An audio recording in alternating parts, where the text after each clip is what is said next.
What's up, runners? I am Coach Holly. And I'm Coach Morgan. And we have got a partner workout for you today. This is gonna be less than 30 minutes, all body weight, perfect for travel. Grab a buddy and let's get into it.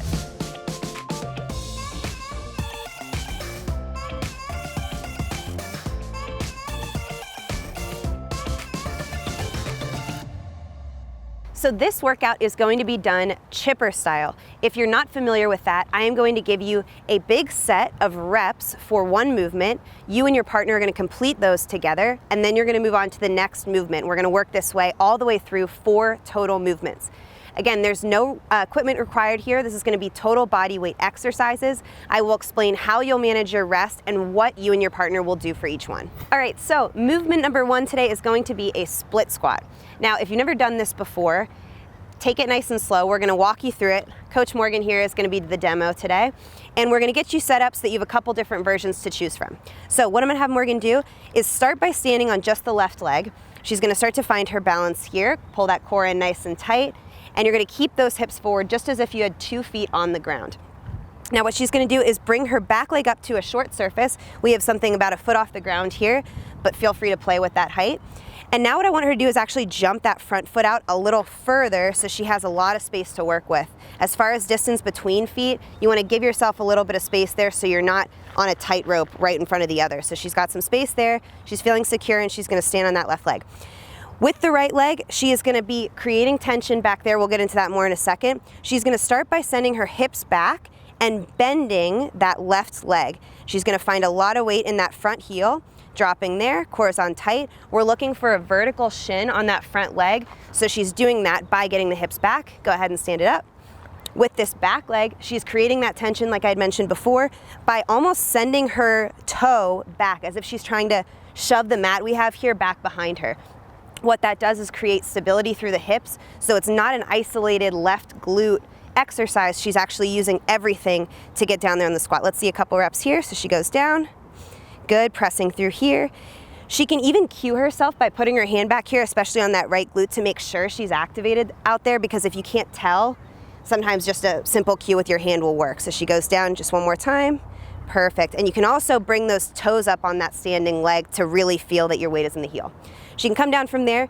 The second option for this is going to be doing it on the ground, so no raised surface in the back. You can create the exact same position just standing on the ground. So let's see a couple like that. She's gonna take a big step out, again, giving herself the width she has here for the balance, keeping those hips forward until she goes back to drop down. Exactly, good. And then pushing and squeezing the glutes extra at the top. So these are your 2 options. Together, you are accumulating 100 per leg. So that's gonna be 50 on each leg for each of you. You split these reps up how you want. And if this is too much volume for you, this is sounding like way too much, only work for up to 5 minutes. And if you're not to 100, that's totally fine. You're gonna move on to the next movement. Okay, so movement number 2, we are doing a partner wheelbarrow, which you might have done when you were little, and we're gonna turn it into a little shoulder tap plank core stability exercise today. So we've got Morgan here, she's gonna show you what to do. We're gonna show you how to safely get in and out of this and how to control everything when you're the person being the wheelbarrow. So here we go. So Morgan's gonna start just on all 4s here. Knees down, hands are just right under those shoulders, and from the beginning, she is just gonna set up a nice strong core position, belly button in tight, and we want a nice flat spine. So if I had something like a pole on here, it would lay nice and straight. She won't be dropped and arched, and she won't be rounded. So we're gonna start like that. As the carrier, I'm gonna also make sure my core is on tight because I'm now gonna be responsible for part of her body weight. So I wanna make sure that I'm also doing that correctly. So I'm just gonna find a little squat to come down here. I'm gonna grab her first ankle, put it to the outside of my leg. She's gonna straighten this leg and now give me a bunch of weight into this hand as she raises the other one, and then I grab that here. So I'm just gonna find this position. Legs are on either side of my hips. I am gonna have Morgan squeeze my hips so she keeps those legs nice and tight, and she's gonna keep the hips stable that way as well. Now what she's gonna do is just alternate hands, taking one hand off the ground, just alternating like that. Good. I'm gonna give her a little break here. I just put one foot down, drop the knee, and the other knee down. What Morgan is thinking about here is how not to create an unstable position. So as soon as I start to see her hips twist, or her back drops, or she just starts to lose her shoulder position, we come down, we switch, we rotate. We want to make sure that we're working on that nice tight core position, and she's always pressing and creating stability through those legs. And as the person holding, I'm also doing the same. You are accumulating 100 of these together. Like I said, this is a new movement for some of you, so take small sets here, quality over quantity. Again, if it takes you longer than 5 minutes to do that 100, just go until the 5-minute mark and you move on to the next movement. All right, so movement number 3 is going to be what's called a V-up. I'm gonna walk you through all versions of this so that there's something you can definitely accomplish well. All you're gonna do to start here is just find your weight seated on your tailbone. So I'm just gonna pick my knees up here, find this tuck position, drop my shoulders, and I'm gonna just take my arms off here so I'm balanced on my tailbone. From here, I'm gonna leave my arms down and lower and extend my legs just until my low back hits the mat. And I'm gonna resit up to find that position. One more like that. Dropping down, just making contact with that low back, keeping my chest here, and coming back. Make this a little harder. I'm gonna now sweep my arms back as I do that. Still keeping the shoulder blades off the mat, and I come up. One more like that, and up. If that's already feeling challenging, that's a perfectly fine version for this.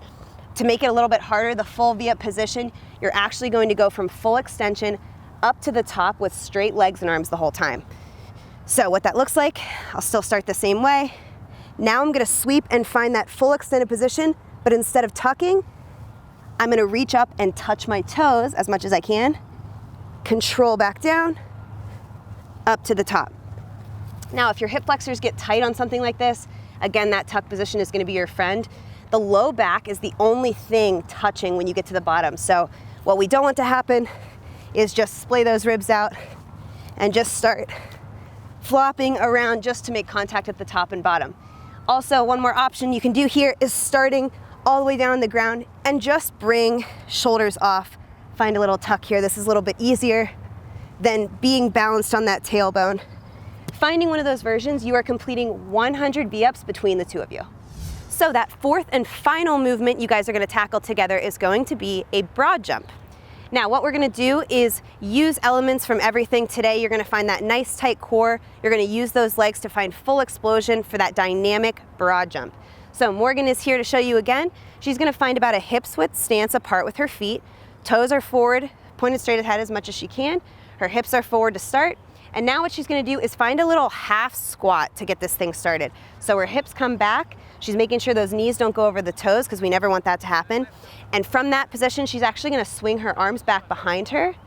These are gonna be used to propel her forward. So she takes that little plie squat, she comes back with her arms, and then she explodes forward to find that same landing position. She stands at the top. She's gonna turn around here, find that little half squat there, arms go back, and here. The main thing you wanna focus on this broad jump is exploding and extending the hips mid-jump.